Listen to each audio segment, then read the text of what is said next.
বন্ধুরা, আজকে সকালের ওয়েদারটাই দেখুন। সকাল থেকেই প্রচুর মেঘ করেছে, বৃষ্টি তো রাত্রে ভারী বৃষ্টি হয়েছে, কাল সারাদিনও প্রচুর বৃষ্টি হয়েছে।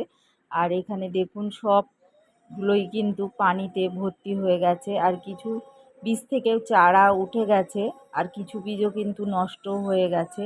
আর এত বৃষ্টি হচ্ছে আজ দুদিন, আর তার আগের দিন রাত্রেও হয়েছিল। তো এই বৃষ্টিতে বীজ আমরা কিন্তু আলাদাভাবে বসিয়ে তারপর রোপণ করব, এছাড়া কিন্তু আর উপায় নেই। তো দেখুন এখানে সবগুলোই কিন্তু যে শাকের বীজ টিজ বসিয়েছিলাম সবগুলো কিন্তু একেবারে কাদা কাদা হয়ে গেছে। চারা উঠবে কি সেটাও তো বলতে পারছি না। তো এখানে আমি ঘরে চলে আসলাম, এসেই দেখুন কিছু বীজ নিয়েছি, আর কিছু ছোট ছোট টবও নিয়েছি, সেইগুলোতেই আমি বসাবো। আর এখানে মাটিটাও আমি কিন্তু তৈরি করে নিয়েছি, নিয়ে এইভাবেই বসাতে হবে, এছাড়া কিন্তু আমাদের আর কোনো উপায় নেই।